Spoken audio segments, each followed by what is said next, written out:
Oh, welcome to the Sharpe Way Show. So happy to have you with me this evening, a little bit past 8 p.m. on the West Coast. You might say 8 p.m., Larry. I thought you always talk about going live at 7 p.m. I do, but I am clearly a liar. No, I'm joking. It is our members show, which is always a little bit later because then people go to work and stuff and have like food and stuff, things like that, things that I don't do. Anyway, people do things. So 8 o'clock is easier for most people. So I do 8. I used to do this at 9. I went to 8 o'clock so that some of you early birds can still see this too. See how I'm thinking about you? Yes, I am. It is a member show. What does that mean? Only members can watch? No, it means members get to come on and say all types of things that they were thinking and they would usually type. Now they can just yell at me directly. Isn't that much easier for everyone? And I have a star. Well, is it star spanner? Maybe. I have some people. That's what I'll say. I have members here. I am going to bring up here. See if I get it right. I have the man himself, Charles Guarria. Did I get it right? Correct. There we go. And the one and only Laura Nance. Hello. And Matt Ice. How are you? I'm alive. That's what we need to be. I love that. Thank you guys for showing up today. I do want to bring up something that I know we're all talking about. Everyone has been talking about. And this is this idea of how everyone has been, not everyone, too many people have been protesting, unhappy, angry. They're burning the Teslas now, right? They're doing that, right? Or they're out there protesting how bad this guy is or that guy is. We've been doing it for a while. And my argument has been, it hasn't been very effective. And I thought about this since the Iraq War. That's when I was thinking. Back in the Iraq War, like 20 years ago, when everybody was out in the streets, hooping and hollering about how we don't want to go to war with Iraq. We went to Iraq anyway. And we were there for like, 15 years, however long we were there. And we were in Afghanistan for like 20, and we were all mad about all sorts of things, but it didn't really work. Occupy Wall Street. I was here in New York for that. People were yelling and screaming about that one. Did it work? I mean, I don't know. Am I nuts worrying about this? But then again, the question is though, what is the goal of the protest, right? So if the goal is just to be like, look how cool I am, I think that works, right? If that's the goal. If the goal's actual change, does it actually work? Did J Day After 5 work? Did that work? I don't want to get canceled in the first 3 minutes of my show. So did that work? Yeah, exactly. I don't know what you're talking about. Did that work? I don't know. So, that's my question. So Charles, tell me, what do you think? My bottom line on that is, there is not a single politician who looked out their office window, saw a protest, and said, I'm changing my mind. Valid point. They weren't like, look at those protesters. I was all wrong. Yeah. I'm thinking totally different. Yes. Laura, you're laughing. I think honestly, yeah, I can't recall any time where people marching around and getting angry made a difference. I think all it does is it gets them a little high, it gives them a little endorphins to deal with how they're not liking how things are going right now. Yes, no, that's a very valid point. And I think there is something like that, right? People do feel like they're doing something, right? Right. I'm doing something. See, Matt, aren't I doing something when I yell in the streets? I'm fixing things. I'm helping. I guess you're just an eyesore for everybody else, probably. I don't know. Unless it touches their money, does it really? I don't know if protests really do much. He literally just called me ugly. He said, "You're an eyesore, Larry." You were protesting? Just called me an eyesore. I love it. No, but okay. So then let me push back and say, if we actually do the protest, doesn't the protest motivate people to get together so they can actually make change? Doesn't the fact that we all got together in the streets and yelled about whatever, the thing that we yelled about, doesn't that get, by default, us together? So now we can make the change. And Charles, we're going to scare that guy. We're going to write him a letter or whatever, right? That'll get him. I think a very small portion of the group that actually gets together, that might happen. I think with most people, you know what I'm thinking? It's like, you ever go to a conference or see somebody who goes to a conference, they come back and they have all these great ideas that they're going to use in their job. 2 weeks later, they're back to doing what they always did. That's what happened. You protest. I mean, look at Me Too. What's happened since then? Some people rightly got fired for things that they did, some men, but by and large, what's changed? People get all fired up, go back to the question. Is Me Too a protest though? Wasn't there in DC for Me Too? I don't know. It's a good question because I feel like the Me Too was like a movement, and it really happened because I don't know if you guys know this. In New York decided, oh, you know that whole thing that we have, like, what's that thing called when a statute of limitations? Yeah, that doesn't count anymore. New York just did that. I'm not joking. New York went, that statute of limitations thing? Yeah, we were just kidding. That's not a thing. You can now go back 30 years if you want to and accuse somebody from 30 years ago where no one will remember anything, and that person will just be in trouble because no one's going to remember anything and there'll be no evidence against them at all. And New York did that. That's true. That came back to bite Cuomo, by the way. That actually happened. And once that happened, everybody went, oh, great. So 25 years ago, when that guy asked me out and I didn't like him because he was ugly, I can now punish him. And then it all exploded from there. I wish I was joking, Matt. I am not. But yes, that actually happened. It all started here in my awesome state of New York. And we basically just wrecked everything, which is our norm. Do you guys remember that? No. That means no. Okay, see? No one I knew live that was like the origin. I live 1,000 miles away. I don't really pay attention to the East Coast much. You know? I told you New York is where everything gets wrecked. You don't believe me, Matt. I told you. I do now. I've been watching you for 6 months. I've heard about it. Absolutely. Trashed everything. 100%. Yes. Shelly says, thank you for being a member, Shelly. Me Too was more of a movement. It seems to have the same effects as investigating EpiPen's Island. I'm going to say EpiPen. I don't want to get canceled. So EpiPen's Island. So yes, absolutely. I do think that it was a movement. So I'm not sure about that, Charles. I feel like Me Too was a movement. And maybe the protest was like an extra piece to it. Yeah. I don't know. I don't remember now. I have to look it up. Yeah. That's what I feel like. But Kim goes off and says something else. Kim says a good boycott is very effective, but it takes many to put forth the effort. As far as I'm concerned, if Americans would boycott against China-made goods, there'd be no need for tariffs against China. Interesting concept. I mean, in theory, she's right, isn't she? If Americans actually said, we're not going to go to Walmart because it has Chinese goods and we don't want Chinese, we're only going to buy American, so we're going to buy local and we're not going to buy Walmart, it would work. Or no? It would, but it's like anything. A lot of people committing to it. And but now, Laura, you got to spend a bunch of extra cash now because you can't go to Walmart anymore. It's true. Thank God I got chickens in the backyard. There we go. We all got to buy chickens. Laura's got the plan. We all got to buy chickens. Like $5 on eggs every week. It's a gold mine. Yeah, no doubt. That's how you're going to make all your money, Laura. Just sell eggs. You'll be fine. That's what you got to do. Make all your cash that way. Pay your bills by selling eggs. Jim's got some great posts. You know, I read a bunch of them on your shows. But I wonder if there's actually an example of a good boycott, because they seem to, I can't think of one. All right, hold on. Didn't people say, now to be forward, I don't know the data on this. I just know people talking trash. So I could be totally wrong on this. I don't have receipts. I use receipts if I say things. I don't have receipts. So I don't know if this is true, but I've heard people say the Bud Light boycott worked. I was just thinking about that yesterday. When Bud Light boycotted because they didn't like Dylan, I forgot his last name, Mulvaney. They didn't like Dylan Mulvaney being the spokesperson for Bud Light.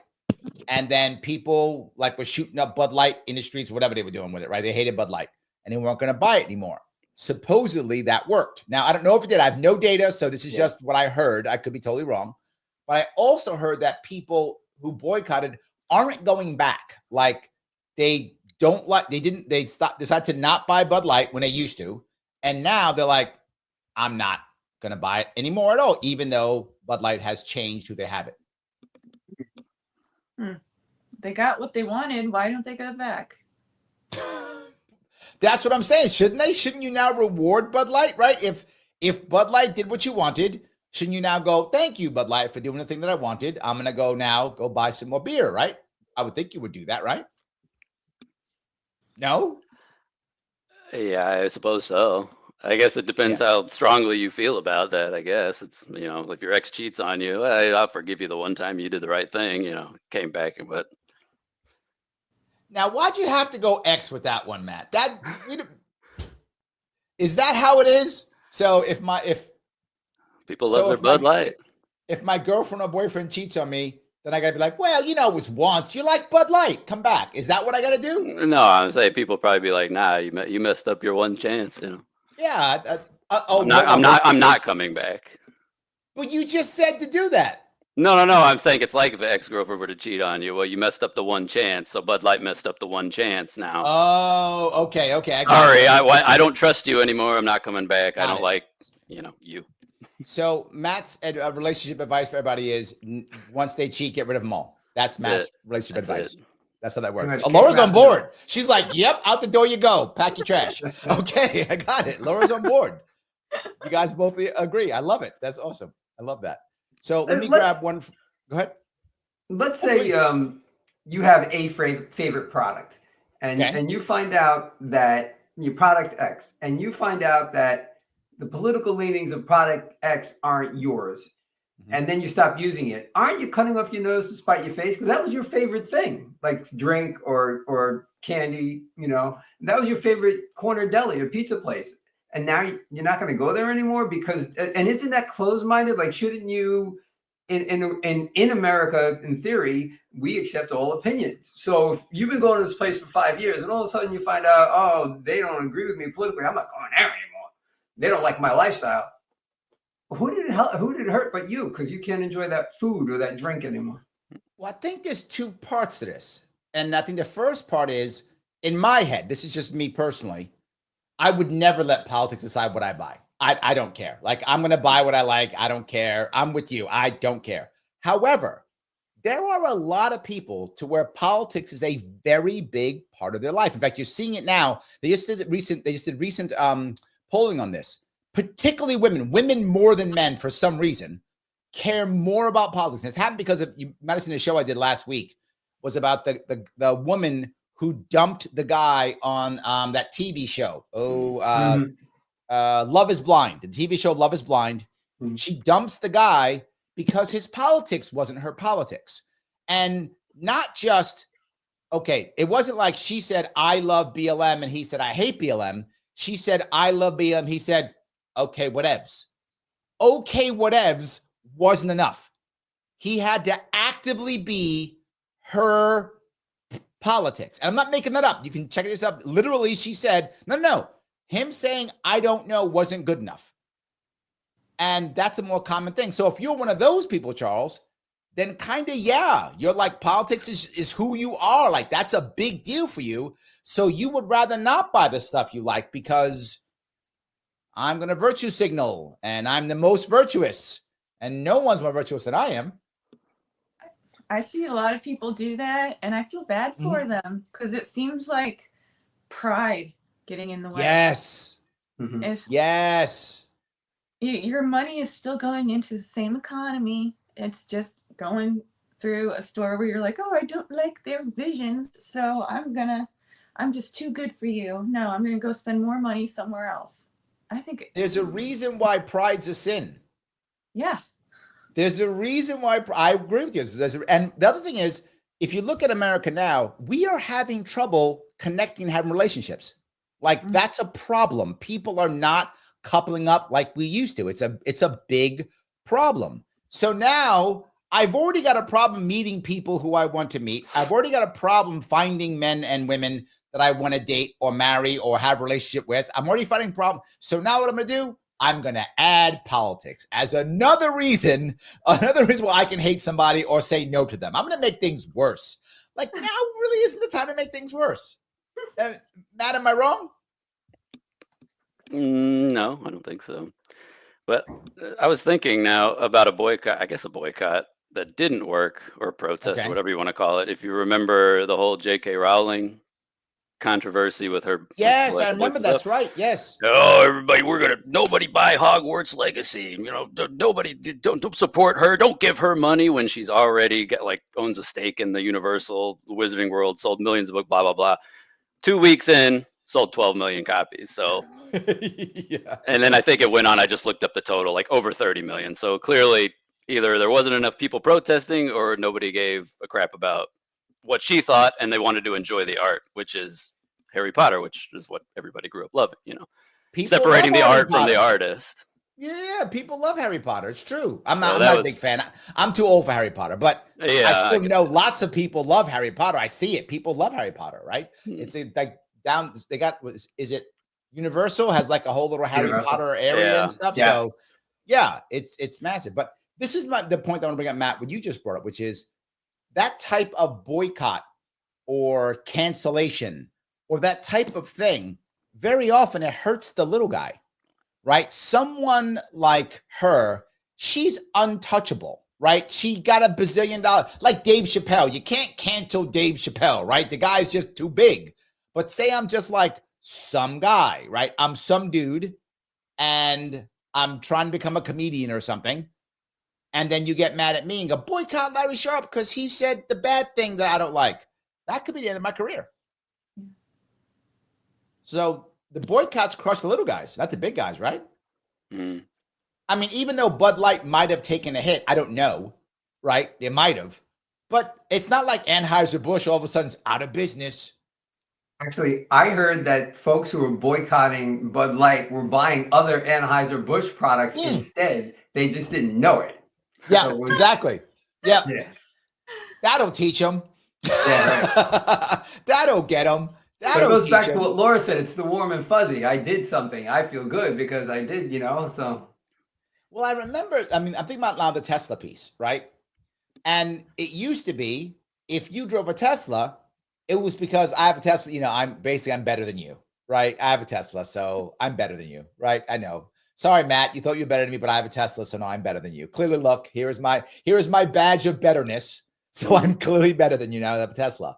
And now it's like, I have a Tesla? No, no, I'm sorry. Target. Forgive me. I'm a Target now, right? I've seen the stickers that say, I bought this before I knew Elon was a N-word, not that N-word, the other N-word. So yes. That's a great sticker. Yes, you've seen it too? Somebody's making some good money off of that. Yes, brilliant. I know. Whoever thought of that? Put that on True Zazzle. capitalist right Killing. there. Absolutely, it's amazing. But that was a symbol, and now is that working? And I feel like that protest or boycott or whatever you want to call that, I feel as horrible as that is, I think it's working. Can I go conspiracy theory for a little bit? Oh, please, sir. Conspire away. I mean, doesn't it just seem a little too coordinated, all random, like people just going crazy, blowing up Teslas? Like, it just smells a little fishy, like deep statey to me, doesn't it? Like someone behind the scenes is pulling strings. I thought people are behind him. Who? Aren't Republicans behind him? Who, Musk? I'm talking about the people blowing up the Teslas, like the acts of committing all the violence against the Teslas. So somebody behind the scenes doing the puppets, like, hey, you crazy guy I found, Patsy guy, go blow up this Tesla. We'll blow up this one. Look at all the people are going crazy. Everybody hates Tesla, Big news story for the media. This, another Tesla blowing up. But it's like, are normal people doing that? I don't know. Like, I don't think people blow up a Tesla, but you're assuming that there's that many normal people. Like, there's a lot of people who are desperate to do. This goes back to my piece I bring up all the time. We as a people in America today, we are very unhappy, right? As a people, we are very unhappy. We're not finding, again, mates, we just talked about not finding girlfriends, boyfriends. We're not finding good jobs that we like. We're not finding good careers that we like. We're not finding happiness that we like. We're not finding purpose that we like. We're struggling to find these things that we want to have. We're struggling to find respect. We're struggling to get change that we want. We're struggling for all these things. So now when I have an easy, bad guy, well, see, it's all Elon's fault. That's why I can't find a girlfriend, because Elon. So I'll go scratch up his car and then the girls will love me. right? I mean, that's, I know I'm joking, but I think when you find people who are that desperate, I'm not sure. I think this could happen naturally.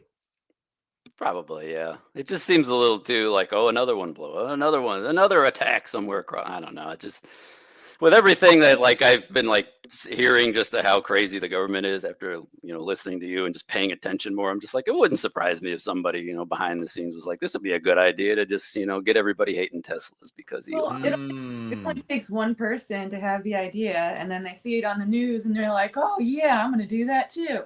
And that's why it's happening over and over and over again. It's literally called, was it copycat syndrome? I think that's what it's like. There's a name for it. There's a name for it, Laura. I think it's called copycat syndrome. That's what it is. Yeah. Yeah. I think Maddie's onto something. I can see somebody, some like power broker, pulling the strings and kind of coordinating when this is going to happen. Like at this point, I don't rule anything out about conspiracies. Like, I mean, most of the conspiracies aren't even conspiracies anymore. Like they're theories, but now they've been proven true. So it's like, okay, this was true, this was true, this was true, this was true, in a big list. So it's like, I don't know. You gotta prove to me that it's not before I wouldn't believe like it wasn't organic. I saw a meme that said, "I need new conspiracy theories. All mine came true." So, I need new ones. Let me grab if I could off of Instagram. Meta Motok says. Just what you talked about, Maddie. Can you comment on the NGOs funding of the protests? Non-government organizations are funding it? I didn't know that was true. Someone's on your side, Matt. It wouldn't surprise me is what I'll tell you. They're all doing it. Yeah. I mean, I'd research it a little, of course, but it's like, if you told me that, I'd be like, well, I wouldn't doubt it. Probably. Yeah. Wouldn't put it past the deep state, type stuff. So. And he goes on to say, we have successfully boycotted U.S.-made products to the point of most things you cannot find American-made. I guess he's not here. I guess he's not in America, I guess. So I don't know. But that's what he's saying. So I guess there's something there. I feel like boycotts can work, right? I think it can. Mike's here in the house. He says, boycotts kind of work depending on the size of the company being boycotted. Peaceful protests is good for attention when peaceful. Riots called protests are failures, turn public against the cause. I don't know about that. I mean, I feel like you look at some of the more violent ones, I think they do work. I mean, they make people angry, but maybe that's part of the plan, Mike. Like if you're doing a Tesla thing, I think you're well aware you're going to make people angry. Like, you're going to make people angry. You're blowing up the cars, right? So you're going to make people angry. But I think the goal is to get people to be afraid of, right? To be afraid of buying the car, to not buy the car, to have the stock price go down. And I think all those things have happened. The sales of Teslas are going down. People are trying to sell them left and right. So the price is going down and the stock price is going down. So it's violent, yet clearly people are angry, clearly, but I think the goal may be working. But doesn't that go away once people stop protesting? And sooner or later they will. And then all of a sudden Tesla starts getting their market share back. Will they? I mean, I'll give you an example, right? Look at like the Prius, right? The Prius kind of had an image of the kind of person who owns a Prius, right? So that was an image. That image is still true. So if you're some self-affirmed cowboy right-winger, you're not buying a Prius. Right. You're not, because you identify as a cowboy right-winger. If you assume you identify that way, you're not going to do that, because that's not what cowboy right-wingers. That's them city folk do, right? That's the image they have created, and I think a lot of people would go along with that image. If the image of the Tesla becomes that's because you love N-words, not those N-words, the other N-words, right? You love N-words.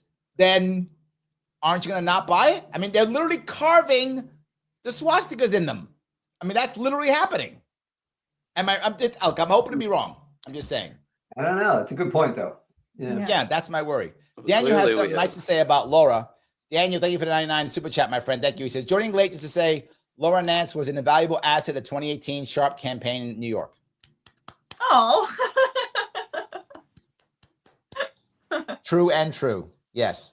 True and true. So yes. He was so good, I voted for you in 2018, Larry. Oh, thank you, my friend. Thank you. And I only needed another 2 million. That's it. Almost. Yeah, if I had 2 million friends, I would have convinced them. There we go. That's all we needed. Next time. Speaking of that, guys, I do want to bring it up since we are on that. If you want to super chat, please feel free to go and do that. It goes right to the front if you like. If you want to have a chance to be on the show, you can become a member. Click that join button. It's $49 per month. If you want to do that, pop on in. It helps to move the show forward. But no matter what, you can click the button known as Lima, India, Kilo, Echo. Click the like button. Every time you click it, Mr. Rhythm, Al first name, Gore middle name, that guy, he loves when you click the like button. He also loves when you share and repost. He loves those too. So if you do that, it makes him happy. He shares it and the show grows. So please do that. It does help tremendously. So I'm sorry, do you want to say something else, Charles? No, I'm good. Okay, good. So yeah, the piece, I think the violence can work. Laura, am I wrong? No. I think it can, right? I mean, they can. Shelley says, I was watching Congress complain about Elon Musk, and one of the Dems asked why the libertarians in Congress weren't complaining with them. Well, because there are none. Would be the reason. That would be the reason, Dem. There are no libertarians in Congress. There was one. His name was Justin Amash. He is no longer in Congress. There was a libertarian in Congress. That was true. That did exist at one point in 2019. That did happen. Yes. I got a question for you, Larry. Go ahead. If the Libertarian Party was stronger, would Tom Massey and Rand Paul be libertarians? It's kind of like masquerading as Republicans because they know they can't win. In the case of Kentucky, no. And there's a specific reason why. Kentucky has a thing called straight ticket voting, which is utterly unconstitutional. But they do it anyway. Half the voting stuff is unconstitutional. What it means is you can walk into it and just click Republican, and it will announce all Republicans. Right? That's utterly unconstitutional, but it is in Kentucky. So people walk in and just go red, blue, red, blue. So the independents have no chance in Kentucky at all. Zero chance in Kentucky because of that. So if it wasn't for that, yes, he would do so. Does that make sense? Mm-hmm. So if he was like in, I don't know, Tennessee or something, Tennessee does not have that. Doesn't have straight ticket voting. So if he's in Tennessee, probably yes, but he's not. So yeah. The Arcane Anthony says Larry cannot be canceled. True. They tried in 2020 and I'm still here. Yes, it is very true. He is absolutely correct. Thank you for that. I do appreciate that. Let me see here. Joel says the best way to send a message is by voting with your dollars. Not necessarily a bad idea. Not a bad idea. I think it does matter. But the question becomes, look, if you decide to not buy from, say, I don't know, Walmart. I make that up, right? I'm not going to buy from Walmart because they have Chinese products. Yeah. If no one else jumps aboard you, you just punished yourself. Yeah. Right? Yeah. And whether you like it or not, Walmart is convenient. It is. So now I got to drive to 4 different stores versus 1. Time, energy, gas I'm spending. It's probably a higher price. I'm not saying you shouldn't do it, but I'm just saying if you want to, you can do that if you want to, but it also means you may be a bit more privileged than others, right? Do you have that cash? Do you have that time? If you do have that cash and time, good for you. Virtue signal and go ahead. I love it. But that's one of the things to remember.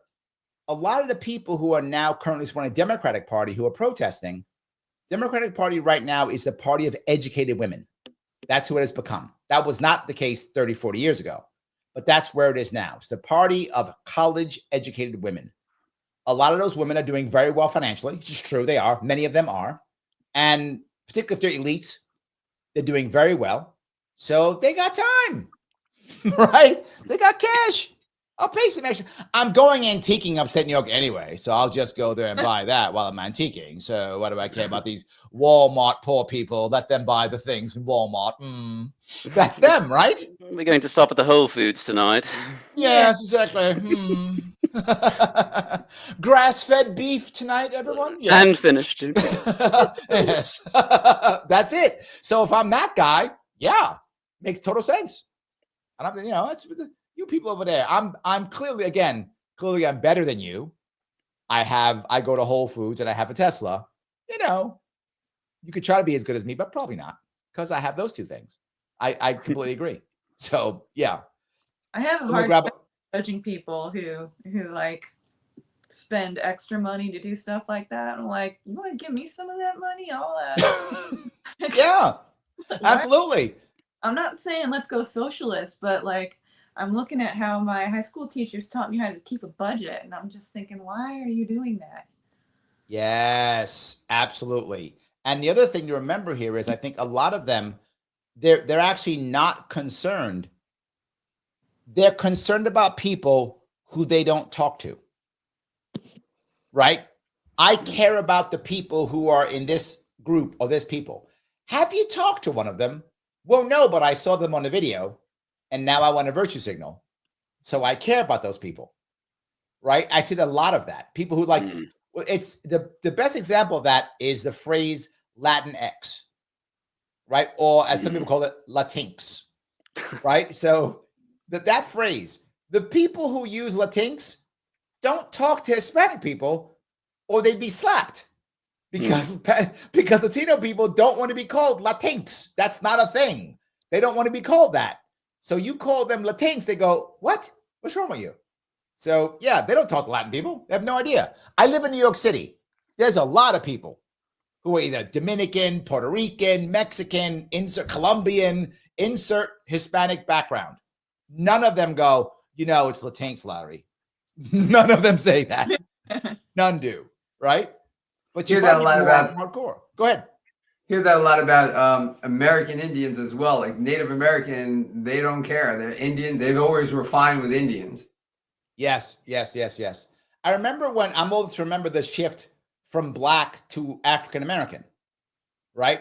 And I also African American was like too long for nothing. Like Black is like once an African American. Why are you throwing 6 symbols at me? It's fine. What this one's fine. Like, right? I remember, and I don't hope I don't cancel, but I remember when I was a kid, my father was happy to be called Negro. Because when he was growing up, he was called the other N-word I was talking about. He was called that when he was growing up. So my father grew up in the 30s and the 40s. So being Negro was fine with him, right? He's like, it's better. I'll take that. He was fine with it, right? But when he was older, he was happy to be called Black. I've been called Black my whole life. I didn't mind that at all. I was fine with it. And then it made a shift. And you know who made the shift? It wasn't Black people. Surprise. We were happy being called Black. Mm-hmm. It's funny that there was I forgot the guy. He was on Bill Maher 2 weeks ago, and he was gay, and he got up. And Bill Maher asked him about the word queer, like how does he feel about that word, and that people now use it. If you're in the LGBT community, you use it in a different way, and blah blah blah. And how do you feel about that? And he's like, I'm mad in general. And he's like, why? He said, because I've been rebranded 4 times and nobody even asked me. He's not wrong. Good point. Yeah. He's not wrong. Like, let the man be called what he wants to be called, right? Whatever he wants to be called, right? It seems crazy, but anyway, I'm yapping away. I'm going down maybe another road.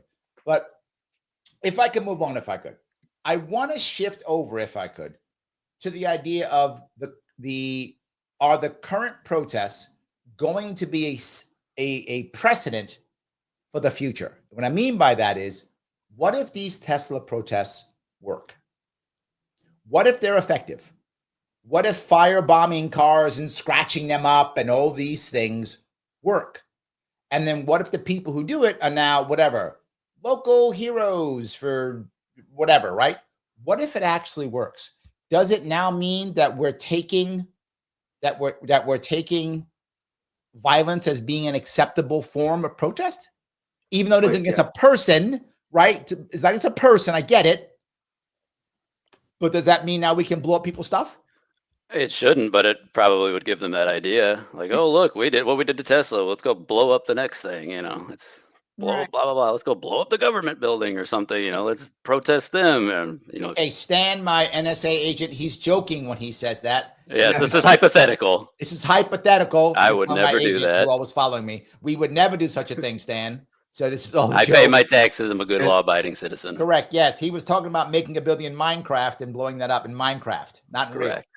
So Minecraft, the game. Yes, that's all. It sounds your example sounds very dystopian. But if it were to happen, then I think the answer is yes. If people got some sort of notoriety in a regional way because they, you know, attack Tesla, then other people would be like, well, I can attack, and you know, yes. So I think if it is successful, other people would do it. It'll become. Well, that's my problem, right? Because now, no, Laura, go ahead. It would become a norm, and that's not okay. Yes. So now what happens when, I don't know, they find out, I'm making this up, some oil company was sponsoring something in the Ukraine war or in the Israel-Gaza war, and they're against that war, and they want to stop that war, and it's a gas company, so they decide to attack their gas stations. Right? That is literally, I'm not crazy. That's how it could actually work, right? Mm-hmm. Oh, they supported this war that I don't want them to support with something or other. So I'm now going to firebomb their places or something, right? And now everyone goes, you're a hero. You're Robin Hood. Yeah, it's becoming a approved method. So go for it. Yeah. Yes. Yes. We got to fight the oligarchy. Yes. Well, look, Dave brings up a very important point. He says the only writers that got pardons were on the right. That was the day after 5 people. Right. And a lot of people said that was fine. And I was like, look, there was a distinction between those who were violent and those who weren't. And Trump talked about that before he was elected. Right. He said the guys who fought the cops, I'm not going to pardon those guys, whatever. Then he basically pardoned everybody. And I feel like that was a bad precedent too. Right. Because, okay, you can be violent if you're on my side, but you can't if you're on the other side. To be fair, there were a lot of J6ers, I'll just say it, who were utterly and totally railroaded and should have been pardoned. There's tons of them, but not all of them. Am I wrong on this? No, I think you're right. I think that Trump went too far in the pardons of the J6ers. There were some bad guys and maybe gals that were let go, that were pardoned. Yes.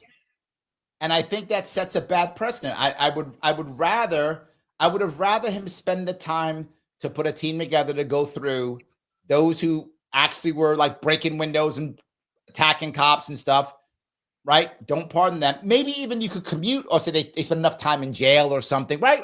Whatever. You could have found a way, right? You could have, but no, that was the wrong answer. Well, would that be the DOJ? Like get the DOJ on that? Whichever. You could have got an independent group of people if you wanted to, right? You could have got a group of lawyers, a group of defense attorneys. I mean, there were many ways you could have dealt with that, right? There were ways you could have dealt with that. You could have got volunteer. You know what? You could have helped out a bunch of public defenders who are not getting paid very much at all. And you could have said, give me 10, 20 public defenders who need some extra cash. Show up, do this. We'll throw you a bunch of money. And the best part is they had already raised money. So this didn't have to be taxpayer dollars. This would have been donations. Wow. So, because they had raised money for the defense funds. So you could use the defense funds that they raised and given it to these guys so they could have just decided who gets out and who doesn't. Win-win for everybody. Yeah. There were absolutely ways to make it work, and they didn't do it. And I'm not happy about that. I'm not happy about that at all. But isn't that the difference between a protest and once you go to violence, it turns into a riot? So is it really protest if you're blowing up Teslas? Isn't it more like we're rioting against Tesla? Well, I think that depends on what side you're on, who's in charge at the time. Because when you're Joe Biden and certain riders from the Bravo Lima Mike group decide to burn places, I'm always speaking in my military terms. My Bravo Lima Mike group, when they burn things, well, that's mostly peaceful, is what that is. Am I wrong? That wasn't a bunch of people going to jail. right? I didn't see that. Just saying, I did not see that. So I don't know. So I guess Republicans can't protest. That's what it is. Oh, is that how it works? There we go. Okay, now we have the answer. Don't you go blowing up any Priuses, Republicans. Only the Dems can blow up cars. See that? That's the answer. To get it right. Get it right. Andrea knows. She says New York and California is where the most of the bad regulations start. Accurate. That's true. And that's why I say you have to help me fight here in New York, because whatever's happening is coming to you. Absolutely coming to you. Mike says, Me Too was a virtue signal to punish lack of obedience to progressive ideology. Nah, I don't buy that one. No. Me Too was, there were several things it was. And it actually made things very bad in the long run. In a short run, it also made things bad, but the good thing I'll try to be as fair as I can. The good part of Me Too is it did make it completely and utterly okay for women to speak up if they were harassed or abused. And that's a good thing. And I'm glad that happened. That part is a good part to Me Too. The bad part is it made it to where we're just supposed to believe women no matter what. Right? That was the bad part. And not that women are better or worse. Women are like everybody else. Men lie, women lie, people lie. So you shouldn't just believe women. You should respect them and take their allegations very seriously. But they're not magically right because they have a different gender, right? That's not how that works. So that was the bad part to it. And the second thing is it allowed the idea of being accused cancels you. So it took away due process. And I get that in the past, that was an actual problem. Today, it isn't. That makes any sense, right? Today, there's cameras everywhere. People are being recorded all the time. Emails being checked all the time, right? So there's a whole lot of ways for a woman to prove somebody today. That may not have been true years ago, right? But today, there's a lot of ways if some woman is harassed or if she's bothered. There are many ways to prove it. I mean, lots of ways now that didn't exist then. And I think in the long run, what happening is I hear from a lot of people who I know. When a woman says she's been harassed or when she's been attacked in some way, a lot of men go, I don't buy it. They immediately don't believe her.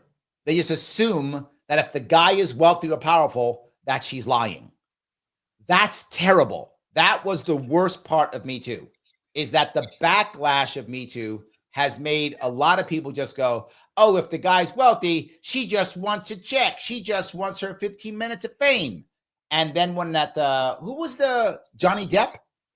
Johnny Depp, that whole thing with Johnny Depp and his wife. And we were like, whoa, wait a minute. So she really is the bad guy after all.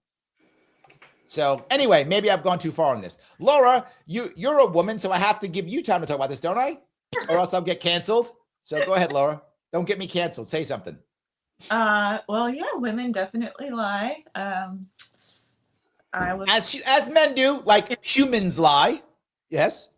Yes, I was sidetracked when you were talking about how people don't believe it when you say, something bad happened to me, and they're just like, oh, they're just another person saying that. Okay. Yes. It's heartbreaking. It's 100%. Shouldn't there be like a statute of limitations on that? Like you get a politician, somebody running for office, and then a woman will come forward 15, 20 years ago, this guy did that to me 25 years ago. Well, if you didn't say anything for 25 years, why are you saying something now? Like because the person's in the limelight? Like shouldn't there be? Yeah, but that's the point. New York got rid of that. You're exactly right. New York got rid of that. That's correct. There's a statute of limitations on purpose. You said that. Yeah. And the reason is because how can you find witnesses? How can you find data? How can you find evidence to prove anything after a certain amount of time? Now, not every rule, like murder, there's no such limitations, right? No matter what murder is, it doesn't matter. But most laws have some statute. If you don't, claim X by Y. And don't get me wrong. If it was 30 or 40 years ago, it was a whole lot harder for a woman to prove anything. But since the year 2000, I mean, come on, we've had a lot in these past 20 years. If some guy is harassing you, and don't get me wrong, guys harass, that's a real thing. Guys assault, that's a real thing, right? So, but if that's happening, you can easily find evidence. Yeah. Email trail, text trail, picture on your phone, someone else took a picture, security cameras on every freaking store, right? I mean, you can much easier find it. So I agree with you. I think the statute of limitations is valid, but they backed it off, and there we go.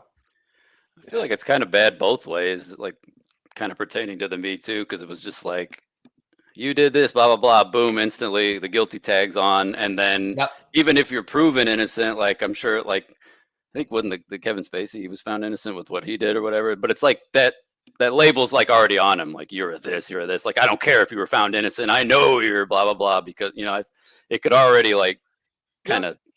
So do you remember the Harvard boys? The Harvard boys were accused of RAPEing that woman gang.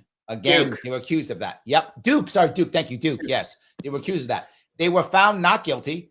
Didn't matter. It ruined their entire life. Was like 12 years later, the woman admits she made the whole thing up.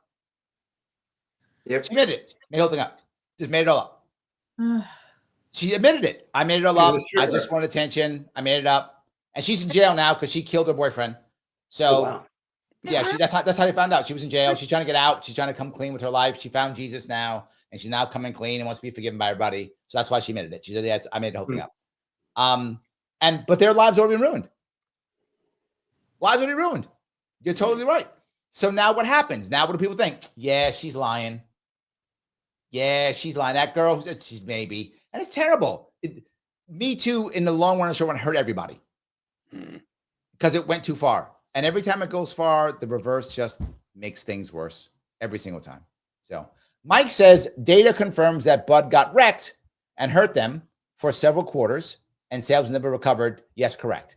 Yeah, I thought that it hasn't recovered. I remember that it has not recovered. Yes. Leslie says the boycotts against fur coats worked fairly well. Many furriers went out of business. Now, my question behind that, though, Leslie, and I don't know the answer. If you know, please tell me.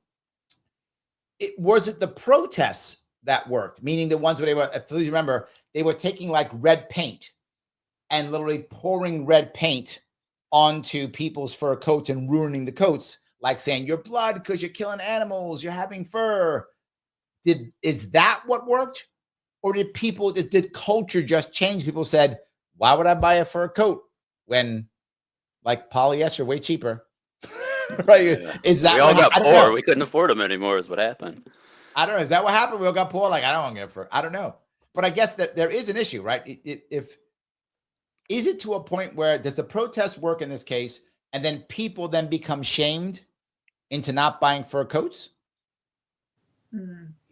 Could be. Right? Because now I'm a bad guy because I have a fur coat because I kill animals now. I'm a bad guy, so I can't buy a fur coat. I feel like that could work. Laura, go ahead. I had a hamburger earlier. Am I in trouble? You're a bad person. It's true. It's true. You're a bad person. So I'm gonna say I have an Impossible Burger and I'm now better than you again. See that? No. Actually, I eat meat all the time, every day. I'm on keto. I eat meat every day. So guys, I had a grass-fed and finished burger. I'm better than both of you. You are better. That's true. He's the best. Maha, baby. He's the best. All of them. Exactly right. By the way, people are loving your shirt, by the way, Matt. Are you still a Kennedy guy?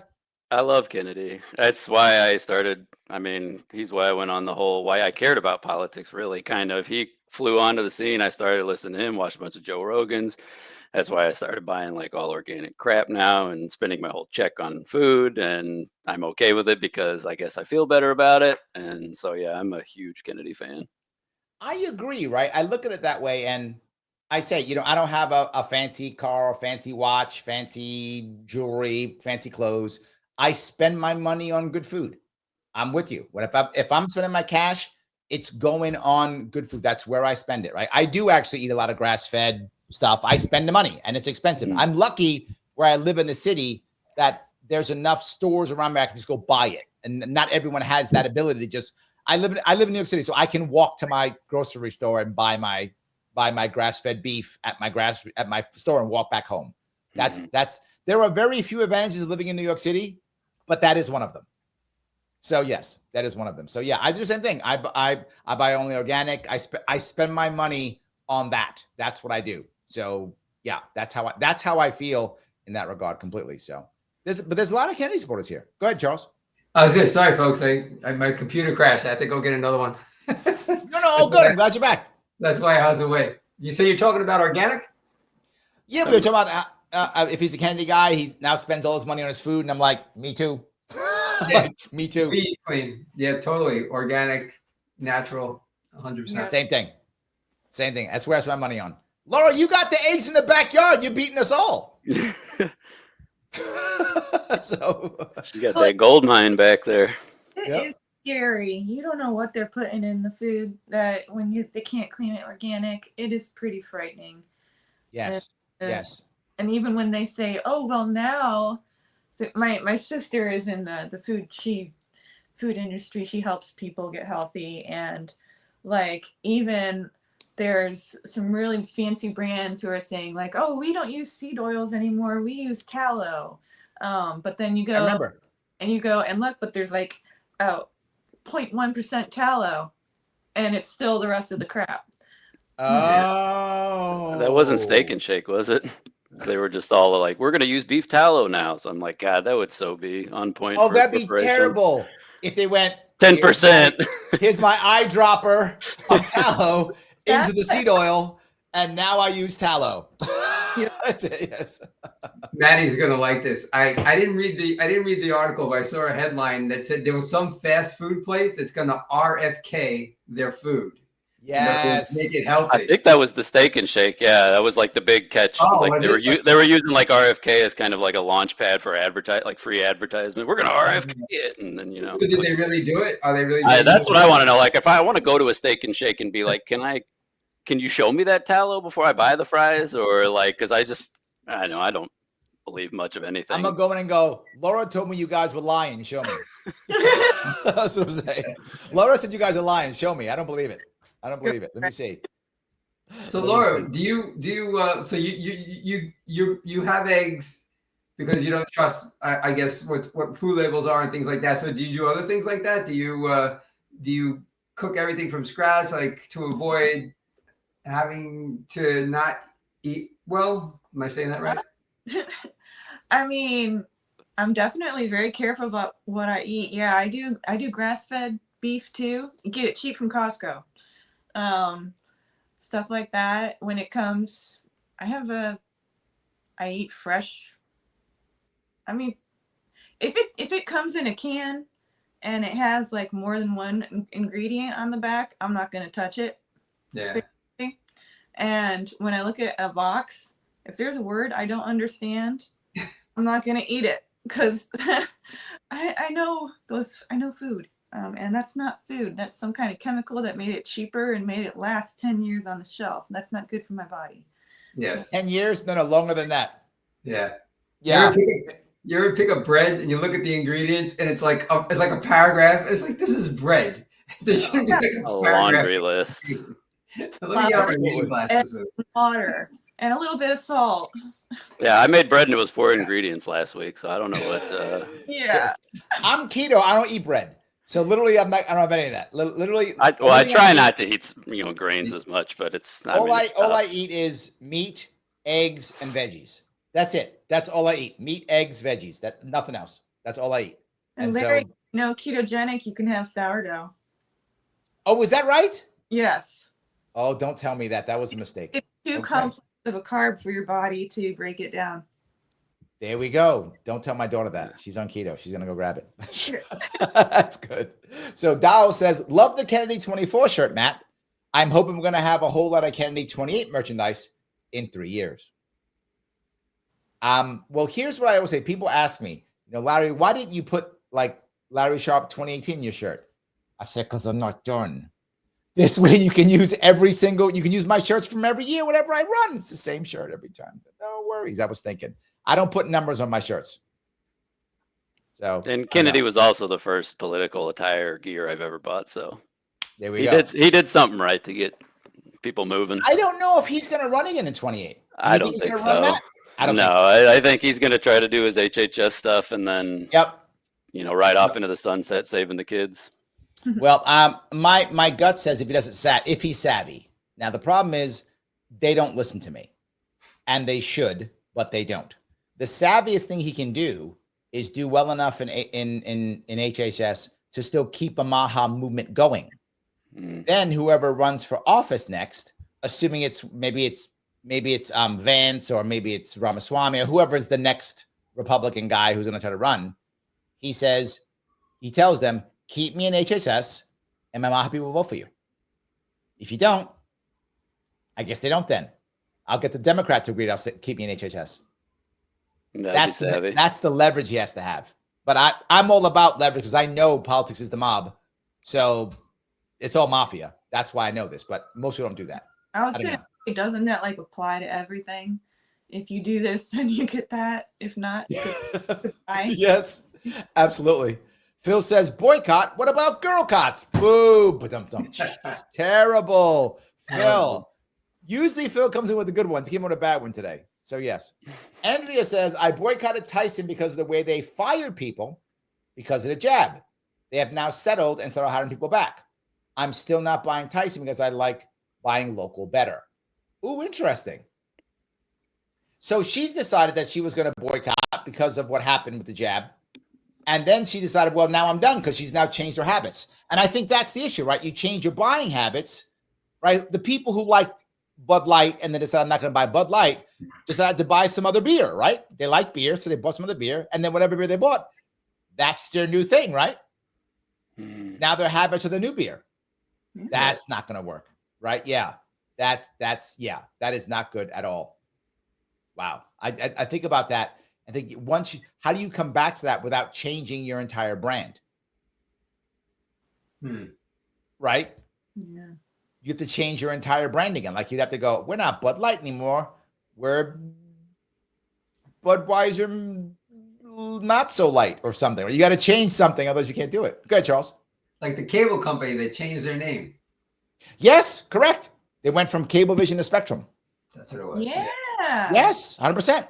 Because Cablevision was the worst ever on the planet. Everybody knew it. And the South Park episode that was attacking cable companies was about them because it was so bad and terrible. So they went, we're not bad anymore. We said, no. You're really bad. Well, no, we're not Cablevision. We're Spectrum. And the funny part is it worked. Yes. It absolutely worked. And you think that people aren't that nutty. It won't work. No, it totally worked. And now people like Spectrum. That's the good guys. No, it's not.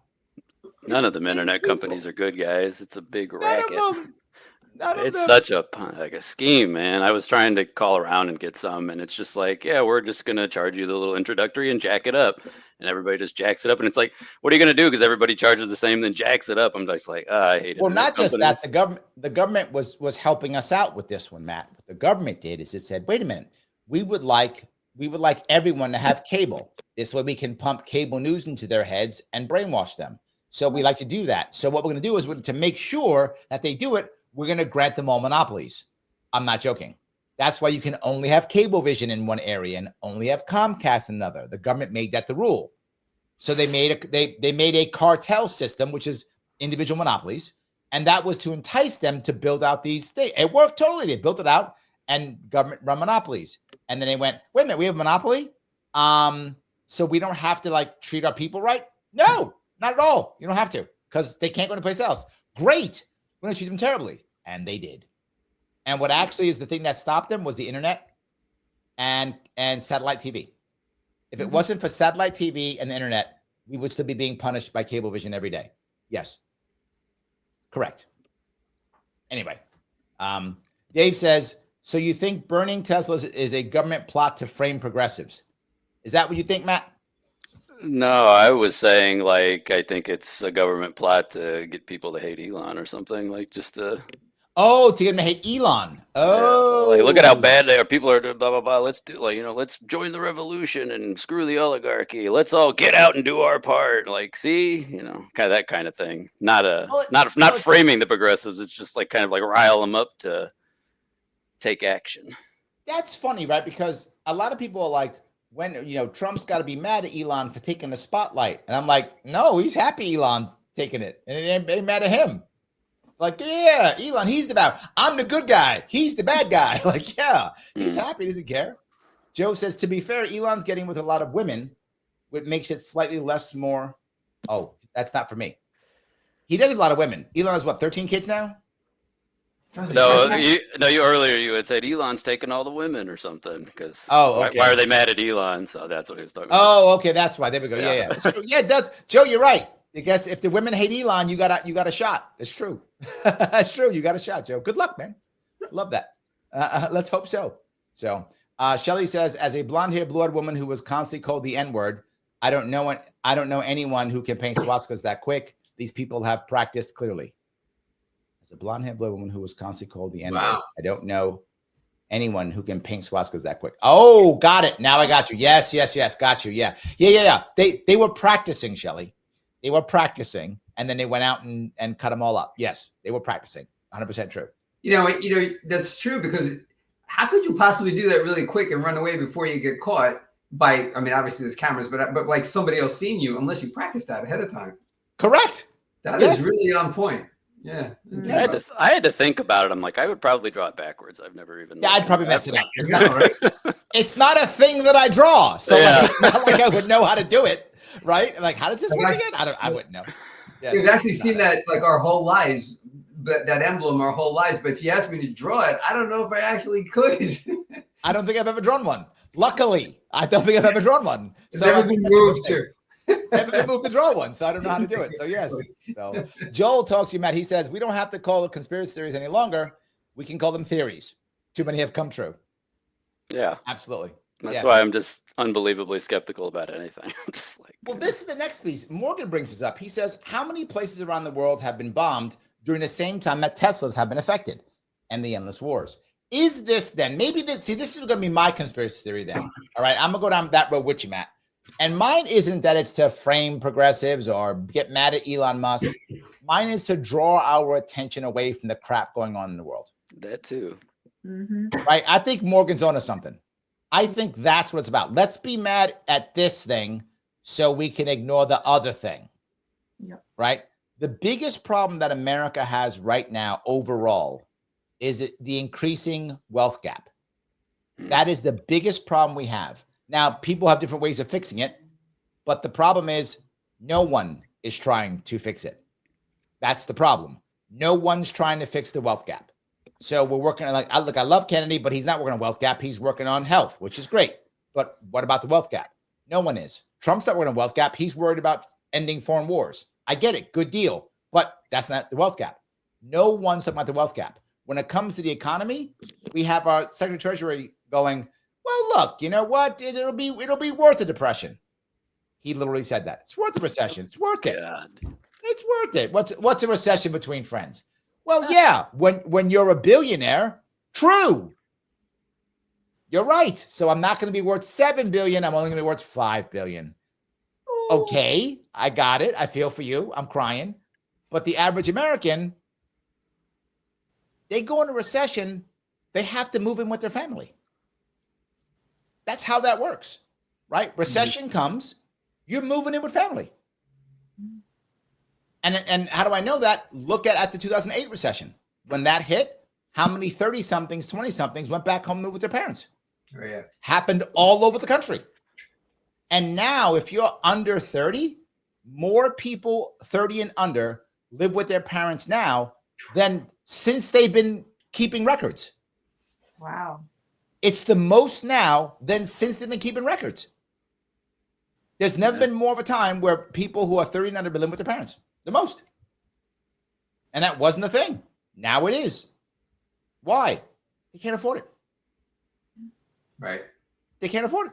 And I'm not making that up, but again, it's a wealth gap issue, right? It's a wealth gap, gap issue. I'm going to take this down a totally different road. Go ahead. But ever since 16, when Trump got elected the first time, you started hearing pundits talk about how it's less left and right and more haves and have-nots. And I don't think that's changed, and you're touching on that. Yep. That would foment revolution so much more than left-right. Because at the end of the day, left-right is not a big deal. Not worth fighting over. But wealth gap is, how far, to the panel, how far do we as a society have to get before the have-nots are fed up and they take up arms? Well, there's a couple things here. One of the reasons why, and people disagree with me, but I really believe this. One of the reasons why the culture wars exploded in 2009, 2010, why they exploded, and by 2015 they were insane, was because of Occupy Wall Street. Because Occupy Wall Street was actually about what you just said, Charles. That actually wasn't the left-right. They made it left-right. It was not left-right. It was, we're tired of being screwed. Bankers, that's why they went on Wall Street. I went down to that park. I was physically there, right? I went there. I saw it. There were tons of lefty hippies, of course. But there were also people who weren't lefty hippies. This was a mixed group of people, right? They were like, and the people at the top were like, this is a problem. They're not leaving. This is serious. And the cops can't clear them out. They won't do it because these guys will literally, like, this will be like, Kent University. This is not a problem. We can't do this. They got scared. But the problem is the actual protesters had nothing. They were just like, we're mad. They had nothing to talk about. Said, we're mad. And so since they had no real answers, no real demands, just mad. That was their entire thing. So what the guy said is they went, okay, I tell you what we're gonna do. Okay, here we go. Tell you what we're gonna do. We're not gonna change anything except we will now hire gay people and stuff. They went, what? Yeah. And we'll hire black women. Oh, and we'll do classes and tell people how bad white guys are. And they went, oh, you'll do that? Yeah, we'll do that. And they went, huh? Hey guys, they're gonna make changes.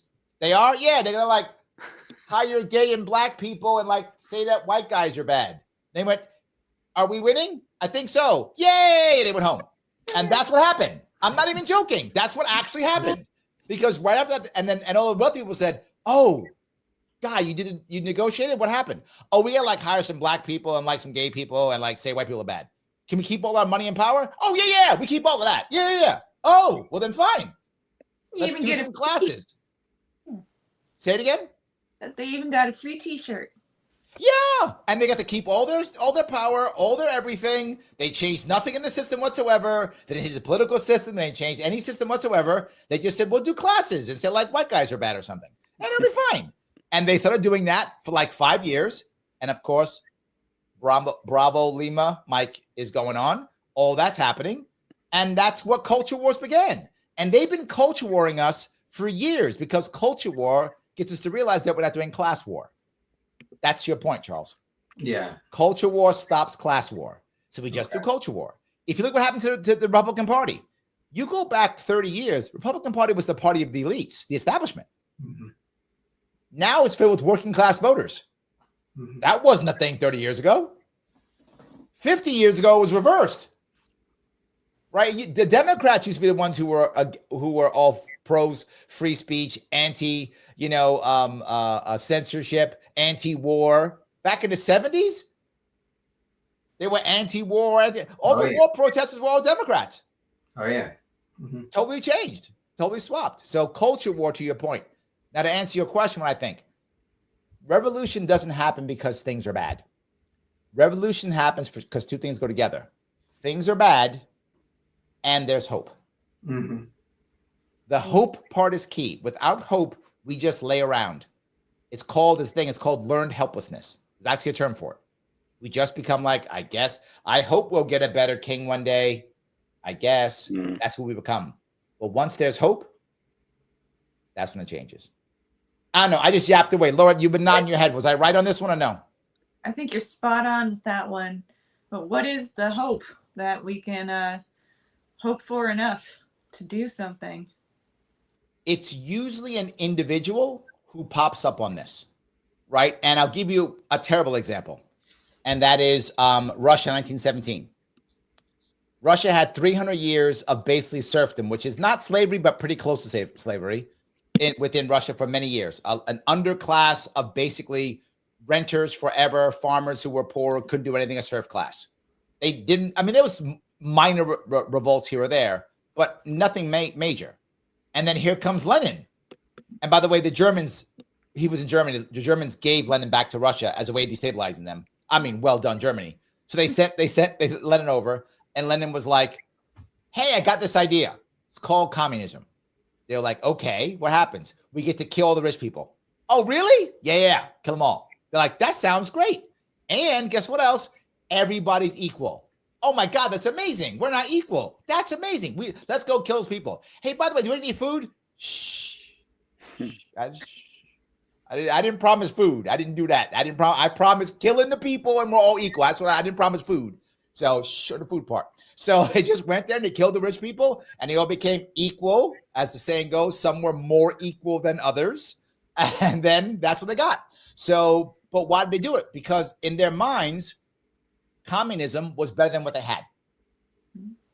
Now, was it really? No, because they were still starving. But it felt like, and that was the hope, to your point, Laura, the hope in this case was communism. If you're, say, Germany 1920, what's that hope? Well, it's an armband with a funny symbol on it and a guy with a funny mustache from Austria. That's the hope if you're there. So, Laura, the hope could be very bad. Yeah, I'm seeing bad results from these hope things. Could be very bad. But it could be good. I got one of the best. There's two people who pushed hope very well in America.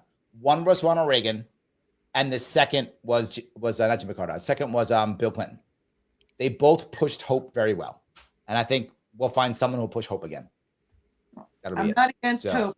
I'm wearing a bracelet that says hope on it. So there we go. I like it. Look at Garrett. Garrett, my friend, thank you so much.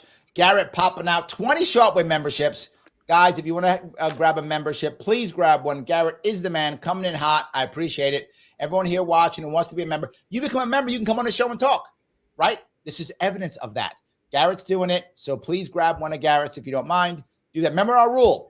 If you made $10 million this week, you may not take one of Garrett's free memberships, right? If you made $10 million, you may not. You made $9 million or less, totally fine. Take the membership. But if you made $10 million this week, you may not take his free. You got to pay the $4.99. Okay? Yeah. Laura made $10 million. She can't take it free. She made $10 million. She can't take it this week. Next time, Laura, when you don't make $10 million, you got it. So yes. So she can't have it. Everyone else can have it. All right. So, all right. I don't know, Matt, I'm yapping away. Am I making sense?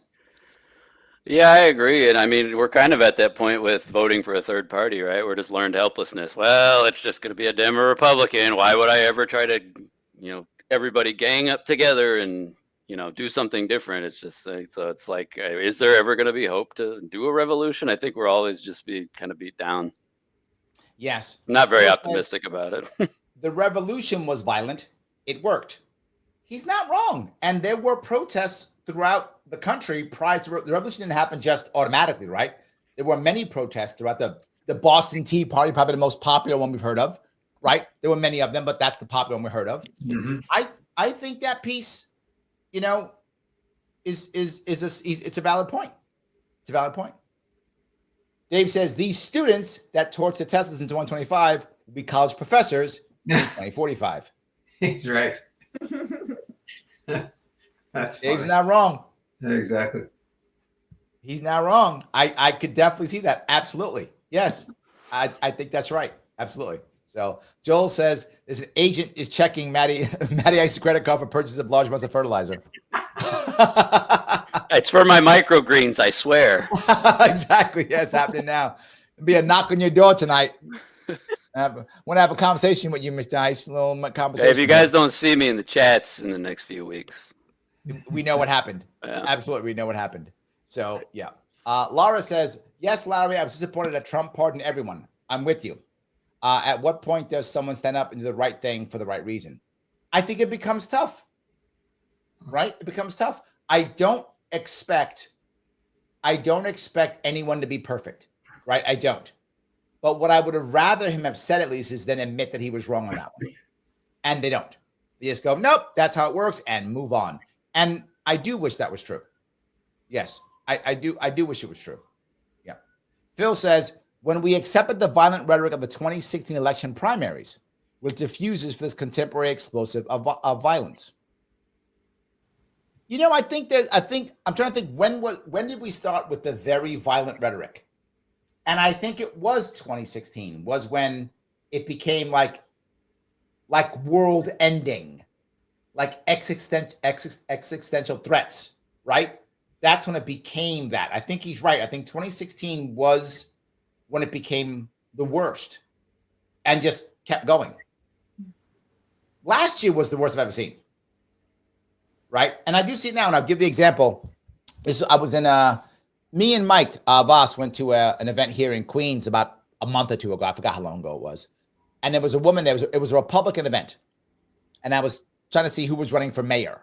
That was my goal. We were talking to people about this, what was happening, who's running for mayor, who's not running for mayor, all that kind of good stuff. And a woman's there and she says, I put this, in a Facebook group. She goes, I'm part of a local neighborhood Facebook group. And when I'm at the Facebook group, people put in events that they're going to, right? They put that into the group. So I put where I was going. And she said, the hate I got in that Facebook was terrible. She said, literally people said, oh, good. Now I know where the Nazis are. Wow. And all she did was put it's a Republican GOP event in Queens. That's it. Oh. Yes. That's the type of rhetoric we have now. It is terrible.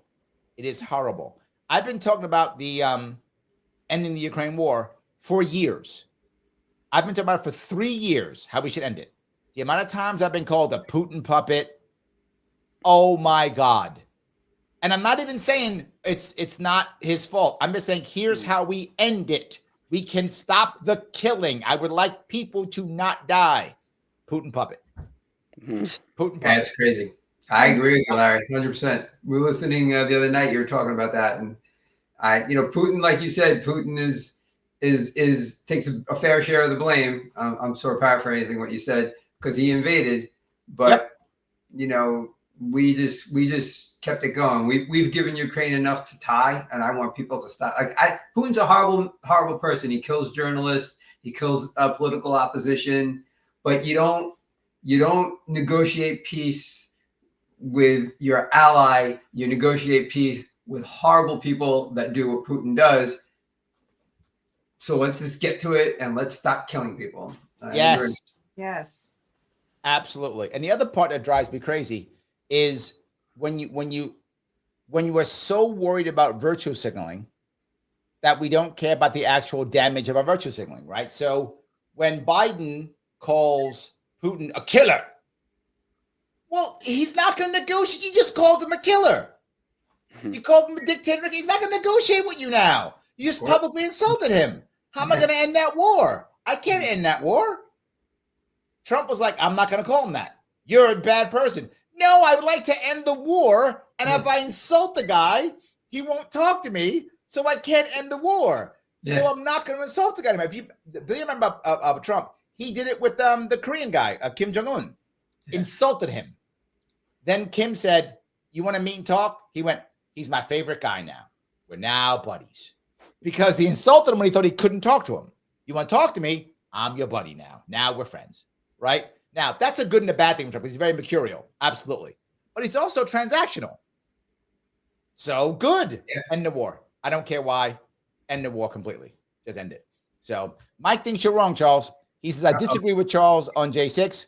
They were overpunished due to Dem virtue signal for elections. That's why mass pardons and public already moved on without any real concern. Public agrees. The public does not agree on this, Mike. The public is letting it go because it's not worth fighting over because Trump's making change. That's the reality. But if you ask average people, Republicans included, most people do not think that mass pardon was a good idea. They don't. But they don't think it's ready to fight over because you know this, Mike. A lot of people who voted for Trump don't like Trump. A lot do. I've talked to them. They don't like Trump. But they said, I'm going to vote for him anyway because of one of three reasons. One, they hate or are afraid of Harris more. That's option one, even though they don't like Trump. Right? You saw that, right? Yes, that one. 100%. Yes, a lot of people like, she's so far worse, I'll vote for him even though I don't like him, right? Or two, they said, I'm going to vote for him because I get RFK Jr., or because I get Tulsi Gabbard, or because I get Elon Musk, or whatever. So I get the unity ticket. That was the second way people voted for him. And the last one is, I need change. I don't care. Like Laura's nodding her head. Yes, I need change. I don't care. I'll vote for him. Status quo's not working. Let him go break some stuff, because I know what's happening now is not working. So let him break stuff. So people know he's breaking stuff. They know he's doing this. They're like, yeah, whatever. If he's going to have some change, it'll do. People actually feel like it's one of the first times ever where Republican rhetoric was better than Democratic rhetoric. Usually Democratic rhetoric is better. It's about, we're going to help you and we love you and it's equality and love and kisses and there's going to be rainbows and everyone gets a bunny, right? Like that's how Democrats talk all the time, right? It's all nice. It's usually better than Republicans. But America wanted something important. They wanted America first. Americans actually wanted that. So when the Republican rhetoric came out as America first, going to take care of America, people were like, that sounds good. Like, I would like that. I'm okay with that. I'm good with that. So a lot of people think the mass pardons were bad. They just are okay with it because they want change. Am I wrong with this, guys? Tell me. Am I off? If I'm wrong, tell me.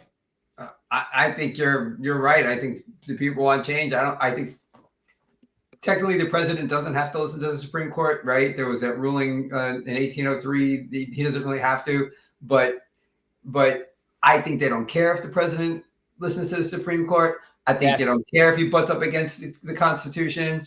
Yep. And right about getting back to Mike's point, I don't think they care about the mass sweeping of the innocent and the guilty on J6. They don't care anymore. They just want change. And yes, you know, I lean libertarian. I'm not a part of any political party, and I did not vote for Trump either time. I lean libertarian, but I like a lot of what he's doing simply because he's trying to change things. Like get rid of the.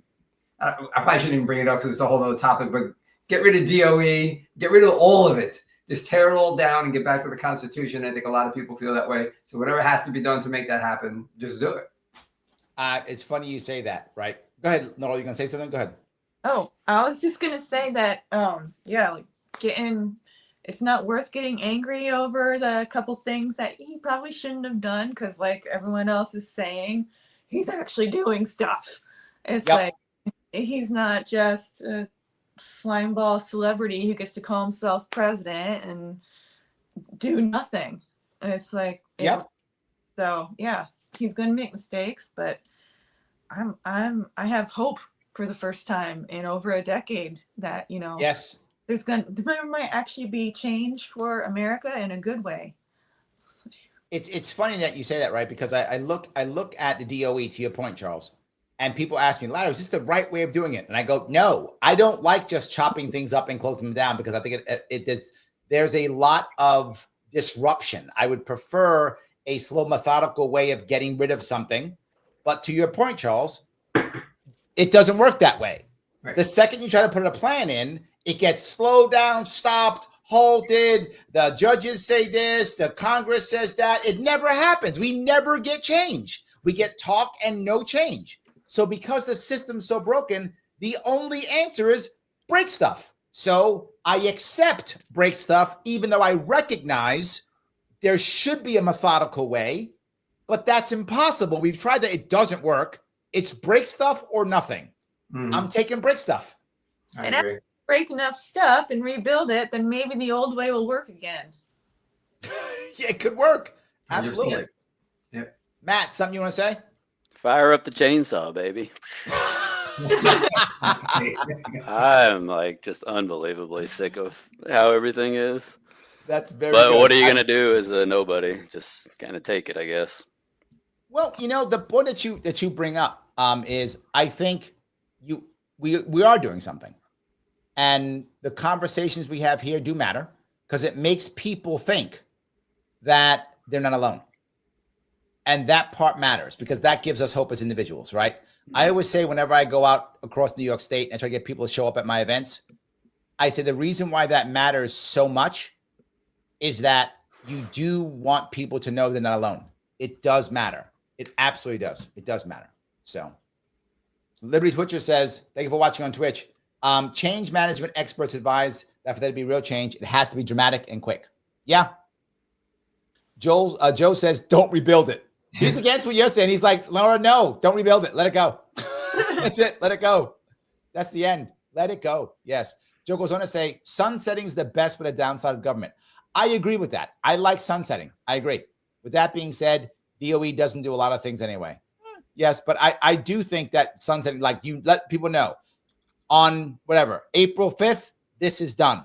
On, May 1st, all shut down like that. But again, that doesn't happen. They always have a reason to stop it or slow it down or blah, blah, blah. Always. So, yeah. Daniel says, the preemptive pardon of Dr. Fauci may stretch constitutional credulity, but if he wants to revisit the J6, then conservatives revisit Biden's preemptive pardons, Hunter included. I agree. Right? If you want to go back and revisit, boy, does it open up some bad stuff. Mm-hmm. No one's gonna be happy with that. Daniel's right.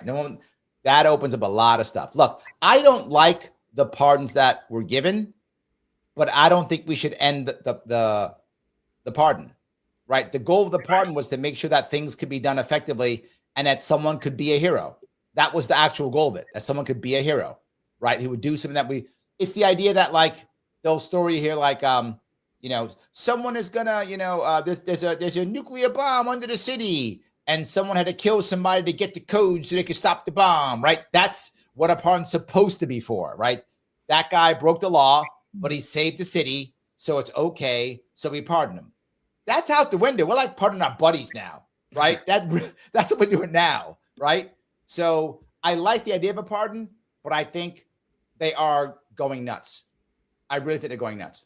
It's not working. Andrea says, let the bull loose in the China shop. I think, yeah, we're there. I think we're there. I kind of agree. So, yes. All righty. Morgan says, that's a good point, Larry. Who would want to compromise with someone who insults them? Like nobody? Like nobody? I completely agree. Nobody would. Yes. That whole piece is insane for that to even happen. 100%. So yes. Daniel says, who is the GOP sacrificial lamb for New York City for next cycle? That person is Curtis Sliwa, Daniel. That is who that person is. So I did find out it is Curtis Sliwa, who ran last time, because in New York City, it's 6-1 Democrats to Republicans. And there's no chance for a Republican to win at all. So they find somebody who's okay taking the L. So there we go. Daniel says, this is the revolution. He's correct. Everyday Larry Sharpe shares libertarian perspectives with others, which gets them thinking that there's a better way for society at large. Daniel is correct. That's exactly right. Yes, absolutely. I do love that. So let me ask you guys, do you think recently there has been a good protest that will work or has worked? Or boycott, either one. Boycott or protest, either one. All right. How about I'm trying to think, do I even know any protests? So how about one that's backfired? How about that? Goya. Which one? Goya. When the CEO of Goya said he liked Trump in the first term and AOC started the boycott. Oh, that's right. That did not work at all. Did not work. Right. Goya actually made her employee of the month because they had so much, the sales like skyrocketed. Yes, I remember that. Absolutely. Yes. And again, Goya is huge. And again, I don't know where you guys are, but where I live here in the city, again, large Hispanic population, there's a whole Goya section in most stores around here. Yeah. That's how popular Goya is. For those of you who don't know who are listening, Goya are they Puerto Rican? No. Are they? I know for their beans, but I don't know what part of. I'm not sure where they're from, but they tend to sell a lot of Latin foods, right? Yes. Dominican, Puerto Rican, those types tend to do a lot. Mexican, a lot of Latin foods, and that's what their market tends to be. Like you want to get refried beans, you want to get sauces, things like that. They have lots of those types of things, and they have an entire section in most places. You're not canceling Goya.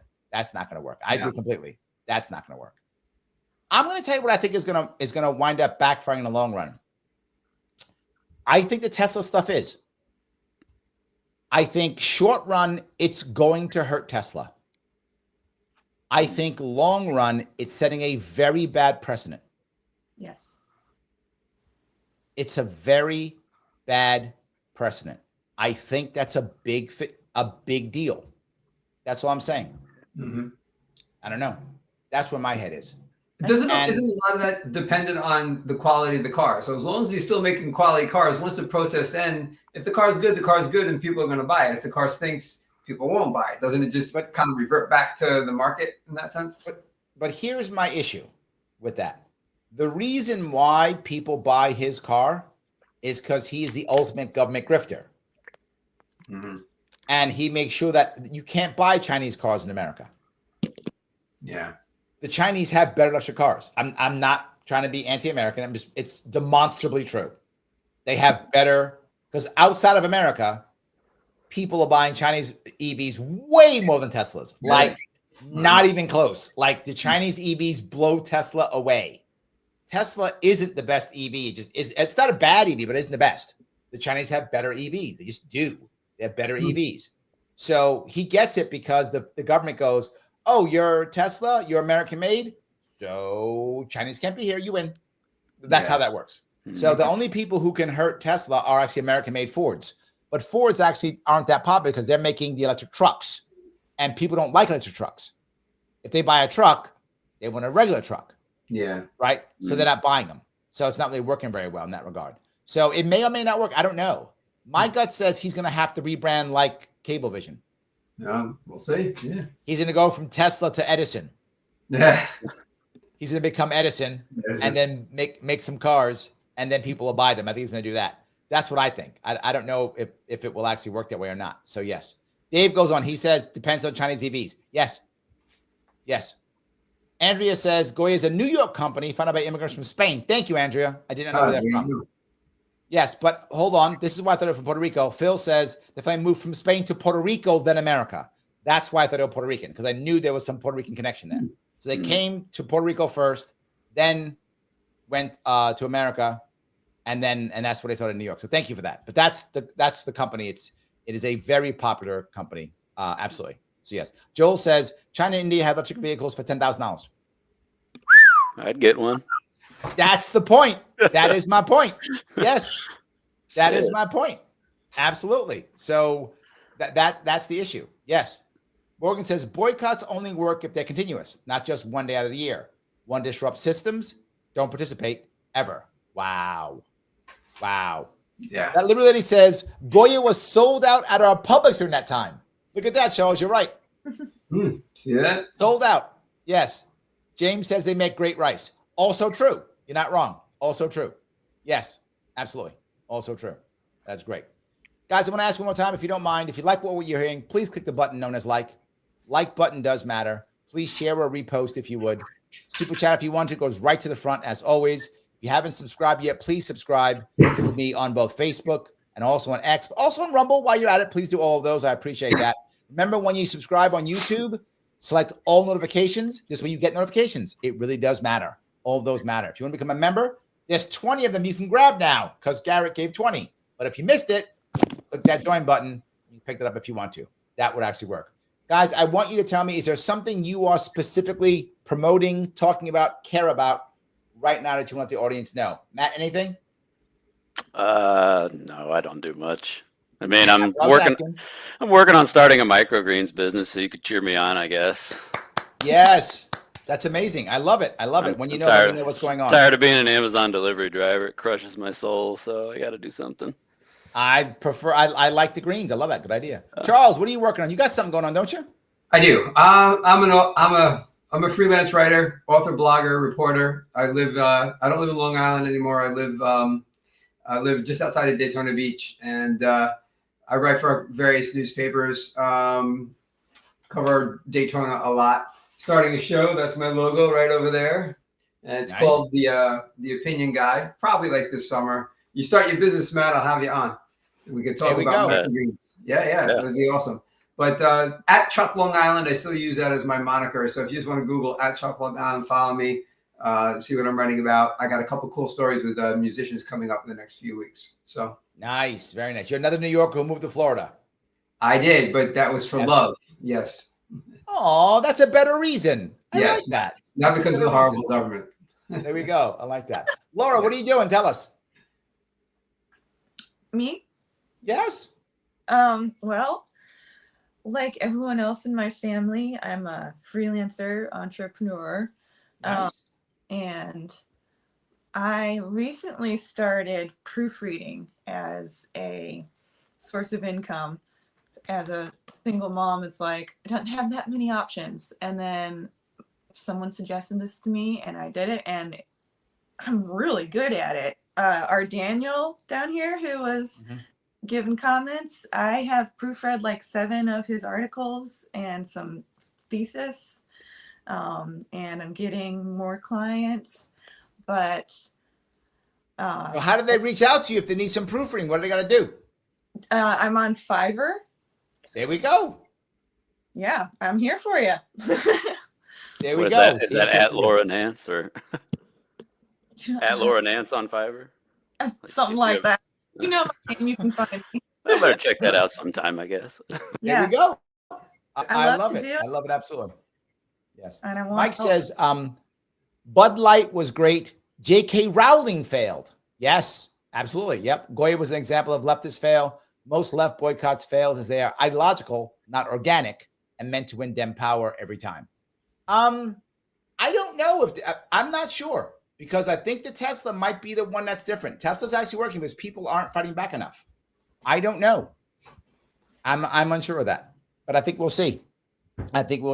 Guys, I'll let you guys all go. It's been about an hour and a half. I kept you here too long already. I appreciate it. Any closing thoughts? I'm good. Had a great time. Yeah. Excellent, guys. Thank you so much. I will be on tomorrow at 1 p.m. My radio show tomorrow at 1 p.m.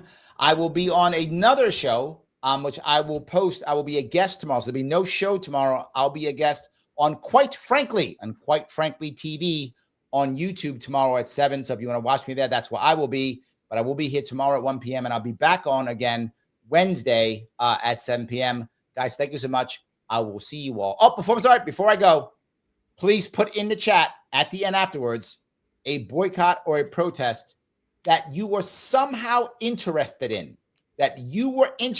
personally, either there or interested in a boycott or a protest. I will see you all very soon.